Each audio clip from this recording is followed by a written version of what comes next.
కేసీఆర్ అంటే కేసీఆర్ నీళ్ళు తెచ్చిండు, నీళ్ళు లేకుండే మంచిగా అనుకున్నట్టుగా రైతులకు రైతు బంద్ వేసిండు. ఒకటి ఏందంటే ఇది లోను మాఫీలు చేయక కేసీఆర్ అదే ఇప్పుడు ఇప్పుడు ఈయన ఈయన ఏం చేసిండు మరి?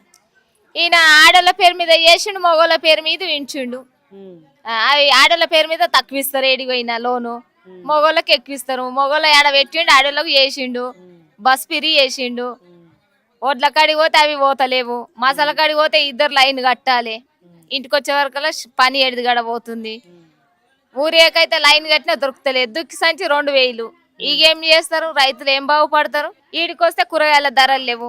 ఒడ్లు పండిస్తే ఆడ 10 నెలలైనా అవి పోతలేవు, లోడ్ అయితే లేదు. ఇక ఏముంది, వాళ్ళు గెలిచి వాళ్ళు లాభానికే గాని మాకు లాభానికి వచ్చేది ఏం లేదు రైతులకు. ఇంద్రమ్మ ఇండ్లు ఇస్తుండు, మహిళలకు మాపి లేదు. ఆడపిల్లలకు ఏదో ఇస్తాను పథకం ఇస్తాను అని అన్నాడు, అది లేదు, ఏది లేదు. గ్యాస్ ఏమైనా ఫ్రీ వచ్చిందా మరి? ఏం పిరి ఇంకా జంత పెరిగింది. గ్యాస్ కూడా ఫ్రీ ఇస్తా అన్నారు. గ్యాస్ లేదు, ఏది లేదు. ఫ్రీ బిల్ వచ్చిందా మీకు? మాకు రాలేదు నాయన. మాకు 10 ఏళ్ళు అవుతుంది మేము ఇల్లు కట్టుకొని. ఆ ఉన్నీళ్ళకే మాట చేసుకుందామంటే ఇస్తారేమంటే మీకు రాదా అని అంటారు. ఇప్పుడు జీరో కరెంట్ బిల్ వస్తుందా మరి? వస్తుంది జీరో కరెంట్. ఇప్పుడు వీళ్ళు ఇచ్చినటువంటి పథకాలు అన్ని అమలు చేస్తారా? ఏది ఇంకా 4-5 పోయినాయి పథకాలు. ఇక ఆయన గెలుస్తాడని నమ్మకం ఏముంది? గెలవడా ఇక?